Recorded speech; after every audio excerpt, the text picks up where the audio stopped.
In my last video, I covered the infamous legacy behind a certain Red Menace, a video game console released by a prestigious video game empire that was dead on arrival.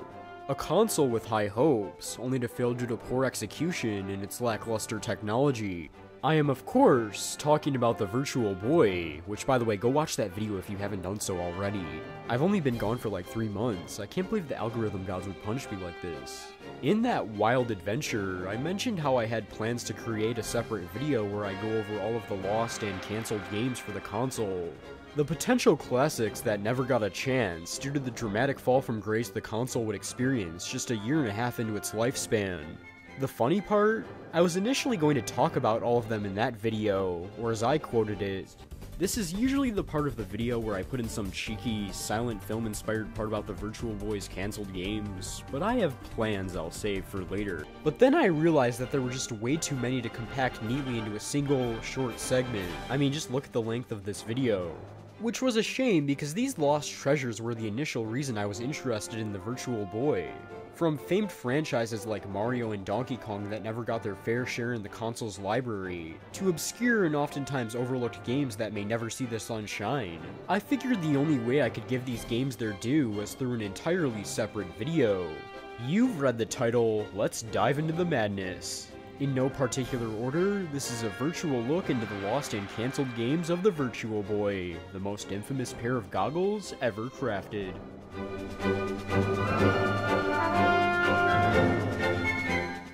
I can't really think of a better way to start this video by mentioning Nintendo's most prized franchise, the character that put them on the map in the first place, the global icon that has spawned generations of games, media, and memories. And his name is Donkey Kong. His name is Donkey Kong. I mean, am I technically wrong? Nintendo probably wouldn't be the company they are today without good old DK. Without it, we wouldn't have Mario Bros, and in turn Super Mario Bros. All because they wanted to give some schlub we called Jumpman an actual name and personality. So I figured this would be a logical place to start. In 1994, Nintendo and the then new development studio Rare released Donkey Kong Country on the Super Nintendo.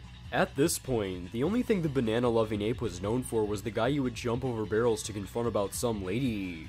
But now he was the goofy protagonist in his own 2D platformer, complete with fancy, pre-rendered graphics and an incredibly impressive soundtrack. The game was received extremely positively both critically and commercially, and is now considered an all-time classic, so much so that a sequel was almost immediately put into gear. Donkey Kong Country 2, Diddy Kong's Quest. Or I'm sorry, Diddy's Kong Quest. Thanks, Nintendo. The game also did quite well. I mean, it was basically just more Donkey Kong Country with a cherry on top. With all of this previous success in mind, Nintendo and Rare seeked out other opportunities to bring their golden banana to other consoles. First, there was the Donkey Kong Land series on the Game Boy, which used the graphical style of the DKC games in a shorter format tailored for the handheld. During development of the third game in the series, 2 developers at Rare had a novel idea. Stephen Hurst, a graphical assistant on the Super Nintendo games, as well as an unidentified programmer, took the sprites from Donkey Kong 2's Game Boy equivalent and tested them out on the Virtual Boy, in an attempt to create an equivalent to the game on the console. According to Hurst, they had gotten as far as creating the title screen and a few scrolling backgrounds, all with impressive 3D visuals that took full advantage of the console's stereoscopic technology. However, it was quite taxing on the hardware, and combined with the Virtual Boy's declining sales, it led to the project being scrapped altogether. It's currently unknown how far the game got into development. Hell, calling it a game should be in quotations, since we aren't even sure if it was ever playable or just a simple tech demo. No screenshots or footage are available, and all we can really go off of is the morsels of hearsay we get from the developers. Logically, after Donkey Kong comes the actual franchise Nintendo is most famous for, the one and the only Mario. If you remember from my last video, the visionary behind the Virtual Boy, Gunpei Yokoi, was told by upper management that his console would put less focus on popular franchises like Mario, as to not overshadow the system sellers on what would become the Nintendo 64. This would end up harming the Virtual Boy's sales, as at launch they had little to no recognizable franchises, let alone a killer app to make units fly off the shelves. But it wasn't for a lack of trying. Numerous Mario titles were in development, only to get shelved for one reason or another. And it all started here. What you're seeing right now is a tech demo that was hard-coded onto every Virtual Boy prototype in existence. A simple, yet somewhat creepy render of Mario with letters from the Virtual Boy's early logo flying off the screen to demonstrate just how advanced the console was. This unnerving demo was shown off at the 1994 Shoshinkai Software Exhibition, where the Virtual Boy itself was also revealed, and has never seen the light of day since. I have a hard time considering this one truly lost though, since this video is basically all it ever was. Moving on to games with actual substance, there's Mario Bros. VB. As the name implies, this was a remake of the 1983 arcade platformer that marked the debut of everyone's favorite plumber and everyone's favorite plumber's brother. This game was also first shown off at Shoshinkai 1994 along with Space Pinball and Teleroboxer. The gameplay would have been similar to the original arcade game, where you play as Mario or Luigi and try to clear the screen of enemies to advance to the next stage. From the footage available, the game didn't seem to take that much advantage of the Virtual Boy's fake 3D capabilities, and if anything, just seemed to be the original arcade game remade in red and black. While the game would continue to make occasional press appearances until July 1995, the game would never be released and the playable demo available at Shoshinkai has never resurfaced. However, a similar game for the Virtual Boy, Mario Clash, would release in late 1995. This game would take more advantage of the console's stereoscopic capabilities and was generally well received. But there's another Mario game planned for the Boy that is objectively more mysterious and unique than even this. This game is called VB Mario Land, and it's very likely that this was going to be the killer app for the Virtual Boy, only to get completely shelved. As stated when talking about Donkey Kong earlier, the Virtual Boy shared a lot of its DNA with that of the Game Boy line of handhelds, especially in its lineup of games. VB Mario Land, also known in some publications as Mario Adventure, would have been no exception to this. The game was heavily based on the Super Mario Land series on the Game Boy, and had Mario traverse through vast, 2D, side-scrolling levels. It also had the added gimmick of being able to traverse into background elements and top-down segments similar to that of the dungeons in the 2D Legend of Zelda games. From the morsels of media that are available, it's quite unique in the relatively linear pattern of Mario games that predated the Nintendo 64. But this might not even be the most interesting aspect of this demo. While doing some research, I came across this article from the official Nintendo magazine, which was essentially the British equivalent to Nintendo Power in the States. From a January 2010 issue which goes over the Virtual Boy's development, it shows a screenshot of VB Mario Land with the caption, "Mario Clash was originally a minigame in a much larger game. The bigger game was VB Mario Land, a promising Mario platformer with some neat 3D elements." Taking this info at face value, it implies the released game Mario Clash was derived from this demo. There's even an image on the Mario Wiki that shows what looks to be a screenshot from the minigame. But taking this into consideration completely throws that last game into question. That screenshot on the Mario Wiki actually seems to be from Mario Bros. VB, judging by the fact that it says demo in the corner, a characteristic only found in that game. All of this boils down to a confusing situation that we might never get any answers to. So which game does Mario Clash derive from? Or do all of these versions of the arcade Mario Bros. Exist in complete harmony, and Nintendo wanted to make the same game 3 times for the exact same console? You can fight about it in the comments down below. It's also important to consider that the Virtual Boy would eventually get its own Mario platformer later on. Sorta. Virtual Boy Wario Land, which considering the similarities in the name and Wario actually appearing in the footage, is likely what this game became at the end of the day. This left the 1995 Winter Consumer Electronics Show as the only event this game would make an appearance at, and never again would we see VB Mario Land in any form. On a less confusing note, there's VB Mario Kart. It was mentioned once in a German magazine listing cancelled Virtual Boy games, and hasn't been mentioned since. It's unknown if it ever actually existed, but if there's one thing I know from being into lost media for so long, it's that gaming magazines make up stupid crap all the time for whatever reason. I wouldn't be surprised if this was no exception. That's about it for the Mario games, otherwise the Virtual Boy still lives up to its lackluster reputation. Gunpei Yokoi seemed to accept the blessing of Nintendo's upper management, as no other large Nintendo franchises had games planned for the console, not even cancelled ones. No Zelda, and certainly no Kirby, but interestingly enough there were 2 franchises that were synonymous with Nintendo back then, but have fizzled out in recent decades: Star Fox and F-Zero. First up is Star Fox. At Winter CES 1995, an R-Wing flying and spinning around the screen was shown to the spectators in demo form. That's all it really was, just another test showing the Virtual Boy's outstanding 3D capabilities. But it sparked discussion in recent years about if there was ever a full Star Fox game planned for the system. It's not completely out of the realm of possibility. After all, the original game was created to show how powerful that Super Effects chip really was, and the Virtual Boy's capabilities would also seem to be a perfect testing ground. But like with most things on the console, we can only theorize. This short demo is all we really have proving anything. Much like Star Fox, F-Zero was also a game created to test the capabilities of what was possible on the SNES, and they would get even farther testing this philosophy in their next entry on the Virtual Boy. Zero Racers, known before in development as G-Zero, was a spin-off to the main series, where you could choose from 4 playable characters, Captain Falcon, Jodie Summers, James McCloud, and Pico, along with the choice of 4 different vehicles, the Falcon, Stingray, Goose, and Origami. Similar to the SNES entry, you would compete in a Grand Prix mode with 3 circuits of 5 tracks for the top prize. Unlike the original game, however, the tracks were less like actual racetracks and more like large tunnels where you could move your vehicle in all 4 directions. There were also various practice modes allowing a preview of the maps and getting a feel for the game's controls before jumping into a race. Jim Warnell, a former localizer at Nintendo of America who worked on elements of the game, confirmed many details about it when Did You Know Gaming interviewed him in 2022.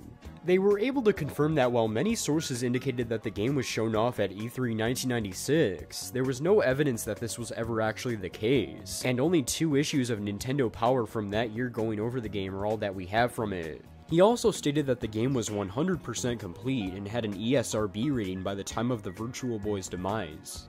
I feel like this game could have had a lot of potential despite the limiting factors of the hardware, and luckily many of the ideas initially drawn up would end up in the main entry on next generation hardware, F-Zero 64. This is such a unique game from a unique franchise, so it would be great to see what never came to be. That does it for legacy Nintendo franchises. Now I think it's high time we get into some licensed games. The scum of the earth. Every console has these. Not even the Red Menace is spared from their iron grip on the industry. How about we start with Doraemon, a staple of lost media since the very beginning.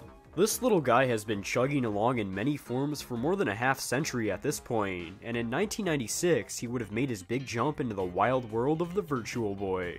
Doraemon Nobita no Doki Doki Obake Land, or Doraemon Nobita's Pounding Heart Ghost Land, revolved around rescuing his friends who were captured by ghosts. You would be able to traverse a pseudo 3D world, riding roller coasters, bungee jumping, and platforming with 5 playable characters. It seemed to be a fun little experience, but unfortunately it was set to release in March 1996 by Epoch at a cost of 5,500 yen, well after the Virtual Boy bombed as a product.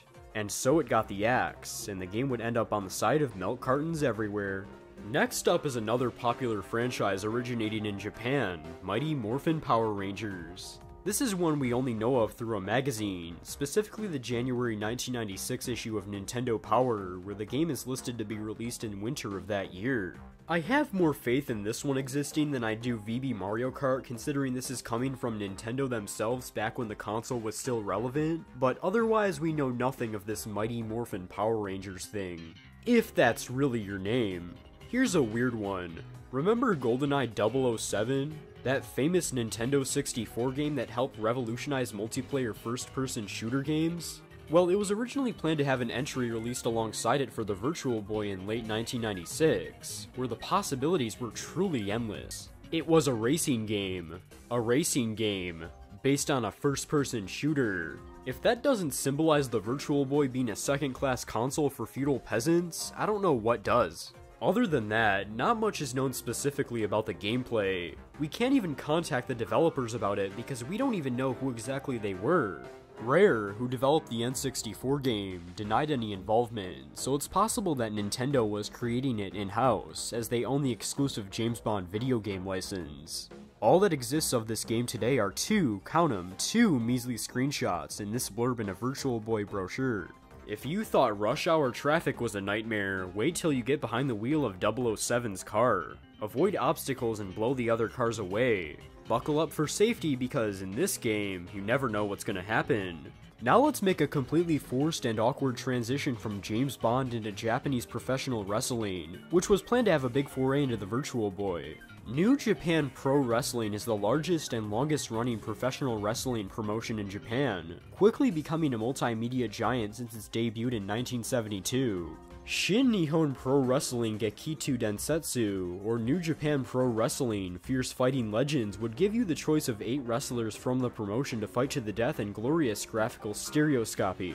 There were several modes to choose from, such as Time Attack, where you would compete for how long it takes to beat your opponent, and Title Match, where you would compete for a belt in the wrestling championship.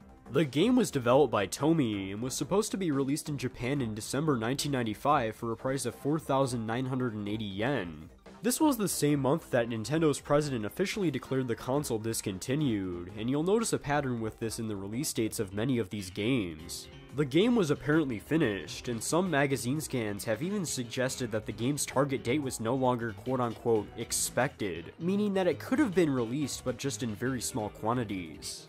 A prototype is also believed to exist within a private collection, but I could not confirm this with 100% certainty. From one great sports pastime to another, we go from wrestling to baseball. Virtual League Baseball, or Virtual Professional Baseball 95 as it was known in Japan, was a game for the Virtual Boy that was released in August 1995 by Kemco.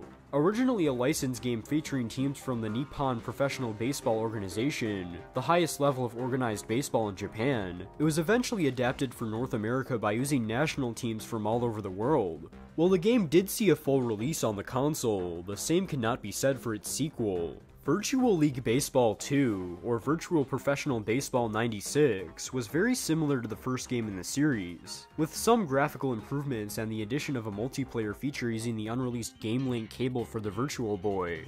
We can only presume the game was finished and planned for a March 1996 release, as it received a kids to adults rating from the ESRB. Despite this, not much else is known about it, and only one screenshot has ever been unearthed from the depths. Moving on from the licensed entries, here's a title based on the famous board game of Mahjong. Virtual Double Yakuman was meant to be one of the entries in a long line of Mahjong-based games on Nintendo consoles, dating all the way back to the days of the Famicom. This version was developed by VAP Incorporated and ImageSoft, and was said to have had several different game modes and new features, all while being played in a first-person perspective. The game is named after Yaku, a term used in Japanese Mahjong that determines the value of the player's hand and how they can be combined. It was planned for a February 1996 release, receiving a lot of press coverage and being shown off at Space World 1995 along with other cancelled games. Unfortunately, the game never saw an official release in Japan due to the console's discontinuation, let alone outside of the country where historically Mahjong games haven't dared to enter.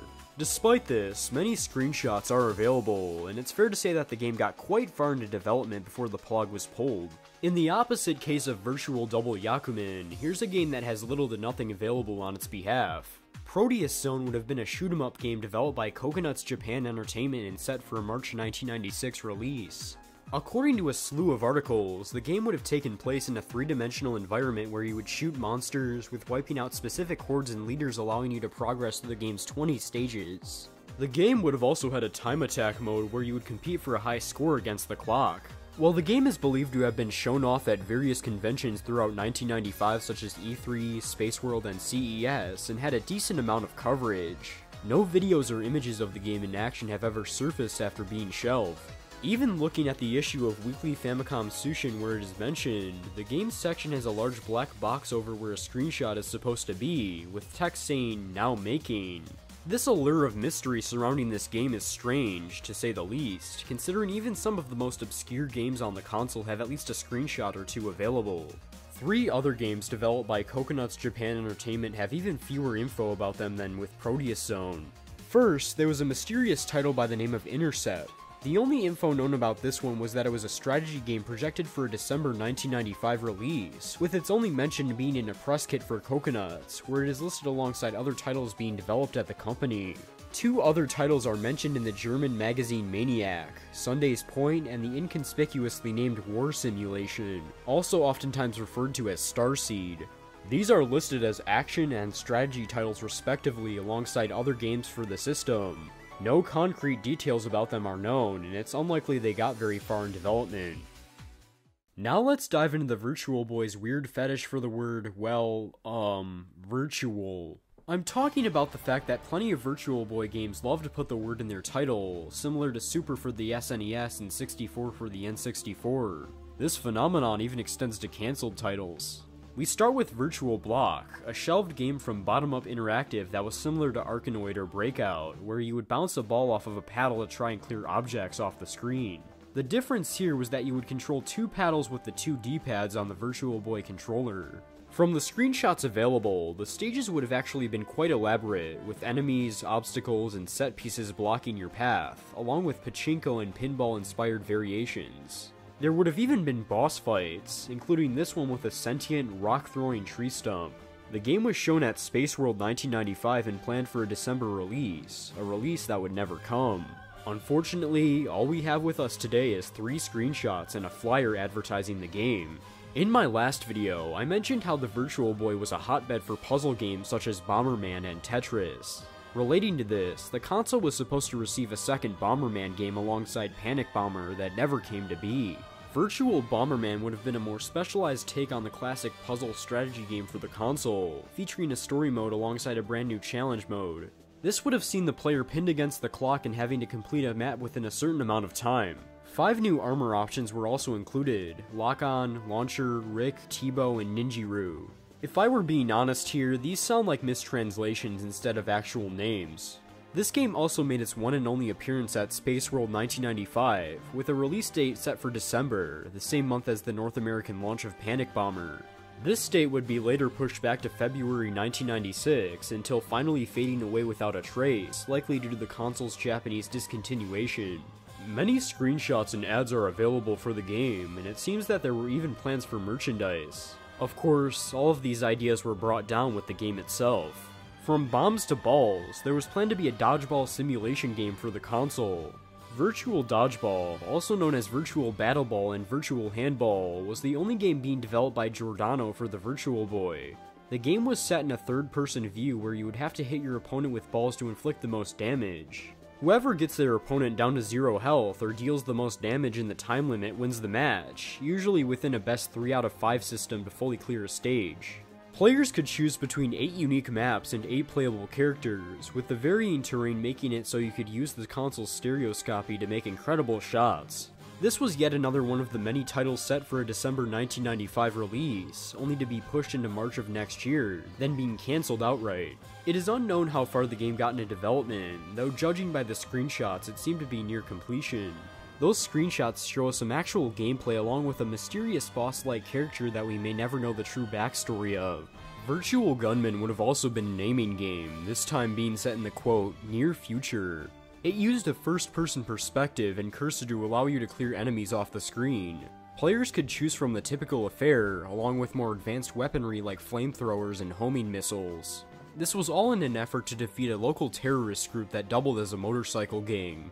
The game was developed by Victor Entertainment for a March 1996 release for 5,800 yen, but the game would of course disappear without a trace. Only 5 screenshots are available, and the lack of basic info seems to suggest that this is one of the Virtual Boy's less popular cancelled titles. One of the more ambitious games planned for the console was Virtual Jockey, a horse racing themed adventure game developed by Right Stuff and planned for a December 1995 release. According to the Lost Media Wiki, the game revolved around the player wishing to compete and win in a Japanese derby to continue the legacy his father had established by winning it before.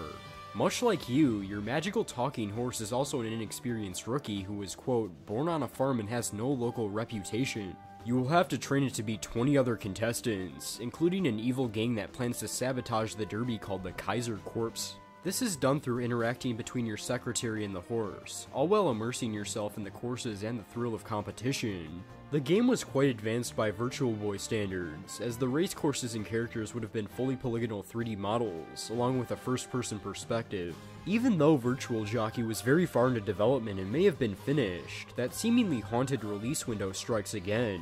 Only 5 screenshots and some ad materials would ever be seen, but unlike most cancelled games thus far, this one does have somewhat of a happy ending.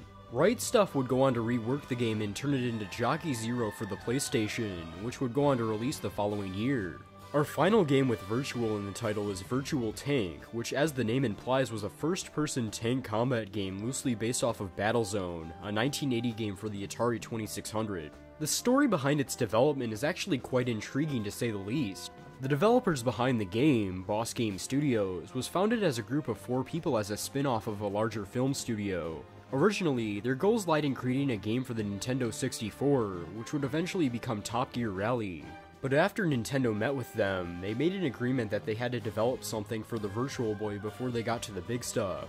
After seeing the Red Goggles dual D-pad system, the creative director, Seth Mendelsohn, instantly thought of the aforementioned Battlezone and wanted to create a 3D rendered tank game for the system. They would eventually get to work on a 15 to 20 second non-playable demo to show to Nintendo titled 3D Tank, who really liked the project and encouraged them to keep going. After around 3 to 4 months of grueling work, the game was fully playable and nearly complete. There were several levels to choose from, a working HUD, music, and even sound effects. It included a large variety of ground and air enemies, along with targets you could destroy to earn points. All of this, combined with fully 3D models in a first-person environment, with most of the impressive graphical work done by 3D artist Hans Piwensky. All seemed to be going well, and the game was on track to be revealed at E3 1995. But the developers at Boss seemed to see the writing on the wall before anyone else. At Nintendo's recommendation, they would officially drop the prototype and focus on their output on the Nintendo 64. For nearly 25 years afterward, there was much mystery and intrigue surrounding the game's development. It wasn't until 2 of the game's developers were interviewed by Nintendo Life in 2020 where we would finally get screenshots of the game in action along with tons of previously unknown info. Unfortunately, Boss Game Studios shut down in 2002, and the developers have stated that they didn't have much from the game left in their possession. Another game that got quite far into development was Sora Tobu Henry, roughly translating to Flying Henry. This adventure would have starred its eponymous character, a dog-like creature named Henry, who uses his large Dumbo-style ears to fly around at a slow yet relaxing pace. Players would progress through the game by platforming through sets of stages, each comprising 3 areas of foreground and background segments. You would also have to meet a certain requirement, such as defeating all of the enemies or collecting different items. At the end, you would meet a boss which was set in a 3D environment, contrasting the side-scrolling platforming segments that comprise most of the game. Sora Tobu Henry was developed by Human Entertainment and set sail for a December 1995 release. Do you see the pattern? Do you see it? It's haunting me! Needless to say, this release would never come, and all we have today are 6 meager screenshots showing that the game was quite complete, another pattern that seems to repeat for most of these titles. On the other hand, there are some games we barely know anything about, unlikely to have gotten very far before getting canned. Galaxian 3 is one of these titles. Based on the 1992 3D rail shooter Galaxian 3 Project Dragoon developed by Namco, the only reason we know it exists is through developer Junichi Kuroki's profile on Wantedly, a Japanese social recruitment platform. It is listed alongside other games for the Virtual Boy he developed, such as SD Gundam Dimension War and the aforementioned Virtual Gunman. Another game we know little to nothing about is Signal Tato, roughly translating to Signal Rat. It was apparently a racing game developed by J-Wing and released in March 1996 for a price of 5,900 yen. But that's it. We would never hear of a game like it again. The only mention being in the catalog for the Consumer Soft Group trade show, which took place in Tokyo in September 1995. Another ill-fated game J-Wing developed was based on the top level of Japanese men's professional football, J-League. J-League 3D Stadium was mentioned for the first and only time in the same issue of Weekly Famicom Tsushin as Proteus Zone, with a caption stating, "It's the first software certified by J-League for the Virtual Boy." The ball comes at you, right before your eyes, in a 3D perspective with an irresistible stereoscopic effect. The game apparently made an appearance at Space World 1995, but afterwards completely disappeared from radar, and we might never know why. The final cancelled game J-Wing developed and the one that got the farthest in development was Out of the Deathmount, an on-rails 3D shooter. The player hops aboard a railcar, controlling both of your weapons through the dual D-pads to take down enemies and achieve the ultimate goal of escaping a deathly mountain. The game was also displayed at Space World 1995 and disappeared shortly thereafter. At least this time we have some screenshots of levels and a backdrop. It's possible that any 3 of these games have prototypes sitting around somewhere just begging to be found, but considering that J-Wing hasn't developed a game since 2001, they seem to be out of business for good. This makes it even harder to track down people who may know more about these long-lost titles. Giant robots and fighting. They go together like a giant robot and fighting sandwich. Invincible Iron Man Gagaga-in was a game being jointly developed by Hudson Soft and 18, planned to be released roughly a year after the Virtual Boy's Japanese release. It was reportedly an 80s style giant robot fighting action game, and was, quote, very responsive with well-developed techniques, and, quote, a lot of fun. Whatever the hell that means. The only way we know of its existence is when an anonymous former Hudson employee revealed they had a prototype ROM and released a page of the design document for the game dated July 1995. It shows the logo alongside a large unidentified robot character. This wasn't the only cancelled game on the console to revolve around mechas. Super Robot Sky Battle would have apparently been developed by Banpresto as a part of the famed Super Robot Wars franchise. I feel like a broken record stating that not much is known about the game, and the only thing proving its existence is a page on Planet Virtual Boy. Alongside Invincible Iron Man Gagaga-in, Hudson also developed Genjin Show Tobidase VB Genjin, which actually has a similar story to it. It was based on the popular Bonk/PC Kid series of games released for NEC's TurboGrafx-16, where Bonk would go through a stage play similar to Super Mario Bros. 3. Design documents for the game were first revealed by former Hudson developer Norio Okubo in November 2022. They show many aspects of gameplay through the concept art, such as enemies coming out of the background and a shooting segment taking advantage of the capabilities of the console.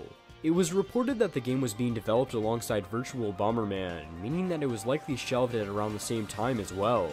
Other than the documents shared with us, we know very little specifics behind the development. An even lesser amount is known about Micro Machines. The game was developed by Codemasters for release sometime in 1995. Considering the title and developer, it's likely to have been an entry in the multi-platform series of the same name, and in turn the popular toy franchise by Hasbro. The only page proving it exists that I could find was the entry on Planet Virtual Boy, and under the Community tab, there's a post made by user LET made back in 2016. It reads, Codemasters also had a VB that they were working to create a Micro Machines VB game. I spoke with someone from the team back then that saw this, but it is going back many years and was very early. Again, this game project didn't get very far. The project was begun and some playable tests created, but cancelled when they felt the hardware didn't really support what they would have loved to do with the game. Whether we should take this post at face value or not is up for debate. You really thought we achieved rock bottom with how much is known about these games? Clearly, you haven't seen 2 titles called Night Landing and Strange Animal School. No, literally, you haven't seen them. They were developed by POW and J-Wing respectively, but that's all the knowledge we have. The only reason we know they exist is through pages on Planet Virtual Boy. No videos, no screenshots, no real search results. I have a hard time accepting that these truly exist, but Planet Virtual Boy would never lie to me, right? Right? I think we're finally free of this mess, so now let's dive into Wangan Sensen Red City. It was a tactical war simulation and action game developed by the AIM Corporation and published by Asmik Corporation for a December 1995 release. The objective was to protect a city along the Gulf Coast of the United States, taking down any potential missiles that may target your arsenal along the way. Like most games in the genre on the console, you would have used both D-pads to target objects on the screen. If the city gets destroyed, you lose, but if you intercept all of the 9 missiles and minimize damage, you win and move on through each of the 9 stages planned. Every 3 stages you would have even gotten the chance to fight a large battleship. This was another game that made an appearance at the Consumer Soft Group show in 1995, and it's theorized that the release was pushed back to sometime in 1996, but I could not confirm this independently. 4 screenshots are available, including this ominous game over screen. Remember earlier when I was talking about those Hudson games and revealed that we only knew of them because of documents released by former developers? It turns out that this is actually a relatively common phenomenon. Case in point, Wizardry Gaiden VB. As the title suggests, this would have been an entry in the popular Wizardry series, a line of RPG games that served as some of the first inspirations for series like Final Fantasy and Dragon Quest.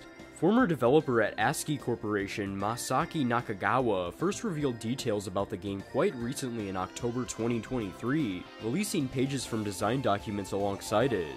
According to him, he thought the game would be perfect for the Virtual Boy's monochrome color palette, as red and black were, quote, the colors of hell. The documents released show that there was quite a lot of planning that went into taking full advantage of the stereoscope. However, it did not get much farther than a simple pitch, considering the console's fall from grace, and development on the actual game never commenced. This is either the best or worst thing to happen to fans of this series depending on how you look at it. Another title that never started active development was the uniquely named Worms, which was to be developed by Team 17 Software Limited in cooperation with Ocean Software. It would have featured armored worms fighting to the bone with wildly varying weapons, from, quote, little pushes to heavy mortar. It would have combined action and puzzle elements and was theorized to even use the cancelled link cable for multiplayer. Unfortunately for us wormheads, the game didn't get far after being mentioned in some gaming publications. In 2008, Team 17 studio director Martin Brown was asked about it, stating, "Sorry to disappoint you, but work never really started on Worms for the Virtual Boy. We basically declined development after we had a mess around and looked at the machine, which we felt was doomed to failure, and were largely proved correct. Our publisher on the project, Ocean Software, never pursued interest after the initial idea. We kept the kit for about 10 years until it was recently returned to a museum at Nintendo Germany." Now, you know me, I always like to save the best for last. There are 3 more cancelled games for the Virtual Boy that we know about, 2 of which have the unique distinction of since being found. Consider these the gold standard among all of the other shelved titles we've mentioned thus far in our deep dive. Dragon Hopper was one of the games planned to be a major sell of the Red Menace for a planned relaunch of the system in late 1996 that never went through. The game had been in development for at least a year before, and was finished by the time of its cancellation. The game starred Doran the Dragon Prince, who lived and thrived in the magical kingdom of Celestia. This was until the king's prime minister jailed his entire family in a blatant abuse of power, locking up the king, queen, and Dorian's love interest Diana. Dorian quickly fled his home, but not before tripping and falling into a mysterious hole that led to the land of Pharaon. Now it's up to him to get back to the surface and save Celestia from evil. The game would have been a 3D action-adventure title played from a top-down perspective, where Dorian the Dragon would explore, platform, and collect items, all while battling monsters and traveling through warp gates and vast stages that the player was always in full view of due to the stereoscopic capabilities of the console. You would have also been accompanied by a helpful fairy similar to Navi in Ocarina of Time. There were 7 worlds of action platforming, with hidden areas warping you to different worlds, including a magic shop where you could spend the in-game currency on new spells and bonuses. This was all in an effort to save as many fairy spirits as you can, teaching new tricks and allowing you to grow more powerful as the game progresses. The game was developed by Intelligent Systems and was considered to be a potential killer app for the Virtual Boy throughout its development, being shown at both Space World 1995 and E3 1996. This affirmation was only strengthened by its planned multi-regional release date, August 26, 1996, a part of a ploy by Nintendo to relaunch the Virtual Boy and potentially turn a new leaf for the struggling beast. And Dragon Hopper would get very, very, very close to meeting this launch. The game had finished box art, a K to A rating by the ESRB, a set launch price of $34.95 USD, and plenty of coverage in gaming magazines and by Nintendo themselves. For example, here's a short teaser for the game touting its battery-backed memory. Grab your Virtual Boy and experience 60 megs of 3D action adventure with Dragon Hopper. As Doran the Dragon, you venture through level after level of enemies and obstacles. 3-dimensional dramatic scaling locks you into the action, and battery-backed memory saves your progress. It's Dragon Hopper for Virtual Boy. All of this, just for it to fall through the cracks. It turned out that Nintendo just wanted to bury the Virtual Boy in the past, leaving Dragon Hopper in the dust. A sad death for a game that got so close to being released. It's likely that Intelligent Systems could still have a prototype in their possession, and considering the game was hot and ready like Little Caesars, Dragon Hopper is by far the closest to getting found out of any of the cancelled games in this video. That was, if there weren't games already found over the years. While it is rare for a game to leak out of Nintendo's iron grip, that doesn't mean it is impossible. I figured the last 2 games in this video would only serve to prove that. Faceball, also known as Mini Maze, is one of these titles. A part of a larger series of games released on consoles such as the Game Boy by Locomotive and Bulletproof Software, the game is yet another FPS where you try to take down 11 varieties of these little balls with smiley faces on them. Hence the title. The game is set in a large 3D maze where you would have to keep track of a radar and health bar. After all, one death and it sends you right back to the title screen. There are also bonus items, a multiplayer mode called Arena, and 4 stages with 14 mazes each, adding up to a total of 56 levels. That's cool enough, but how was it discovered? Well, Faceball started out just like any other cancelled Virtual Boy game, obscure and seemingly lost forever. This was until Planet Virtual Boy forum user Big Mac announced to the world in December 2012 that he had acquired a prototype of the game, albeit at the immense cost of his entire Virtual Boy collection. Regardless, he dumped the game online for us to enjoy. The game has actually garnered quite a bit of a cult following behind it, with various fan creations allowing clever people to edit levels and tool the game to their liking. This is it, the final game of the video. Congratulations if you've made it this far. You give me a dopamine rush every time I check the average view duration in YouTube Studio. And I saved the best for last, a little game called Bound High. The story of this game starts when Hideyuki Nakanishi, a developer at Japan System Supply, looked at plans sitting on the company president's desk. He scoffed at these plans, but instead of ignoring him, he drew up his own plans and proposed his own ideas. The president was impressed and immediately greenlit it into full production. In the game, a little ball-shaped robot named Shalvo is placed on the quote, playfield, allowing him to bounce up and down to knock enemies off while making sure you don't fall off yourself. There were 4 main modes in the game, with each being very fleshed out. There's the Adventure of Chalvo, a story mode where the levels progressively increase in difficulty as you go on. Score Attack, which as the name suggests is where you have to reach a certain score to progress. Random Game, where Chalvo progresses through randomly generated enemy layouts and difficulty. And Pocket and Cushion, a sort of mixture between mini-golf and pool where you try to knock a certain number of balls into holes on the field to earn points in a given time limit. While the game started development under Japan System Supply, Nintendo loved the idea so much that they took over the reins partway through. They planned the game to release alongside Dragon Hopper on August 26, 1996 during the planned relaunch. Unfortunately, like Dragon Hopper, it too fell through the cracks and never released despite being fully finished and having extensive press coverage. You control a robot rubber ball by bouncing, bopping enemies, and avoiding spikes and electric shockers through a series of challenging stages. It's 3D action like you've never played before. Bound High for Virtual Boy. For 15 years afterward, it would stay that way. Finally, in 2010, Planet Virtual Boy would come in clutch once again, acquiring and releasing the final build of Bound High to the public. Ever since, the title has been quite well received, maybe not good enough to save the Virtual Boy, but a good game in its own right. And that closes the book on the many cancelled and lost games of the Virtual Boy. So what can we learn from going through the trials and tribulations these games have gone through themselves? The truth is that the video game industry can be quite rough. Many of these games were completed or near completion before they were shelved, never to be seen again. Despite all of the work that went into trying to create a fun experience for the few who bought such a faulty, failing product, it all went to waste. Not many people saw potential in the Virtual Boy outside of Nintendo HQ, but some did. Some dedicated individuals spent weeks, months, and even years putting their best into games for the console, all for it to fall flat onto its face. And it's almost a sign of respect. A true testament to visionaries and creatives who create treasure from trash. Even if their ideas didn't get anywhere, there was still that grand effort to see something, anything of value in that little pair of goggles.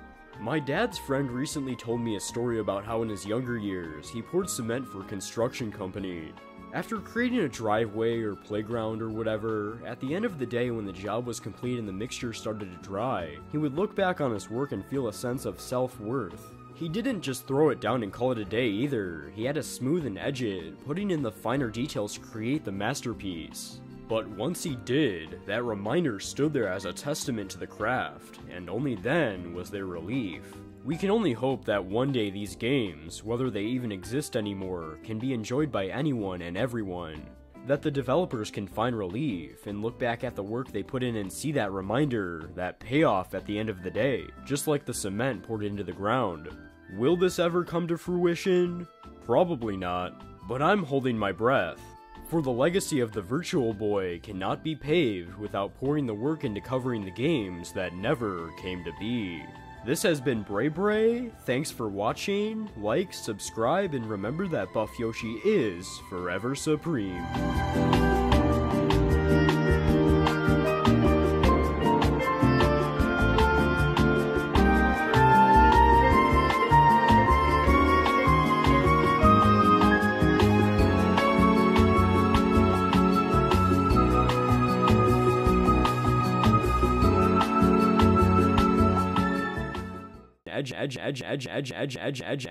Edge.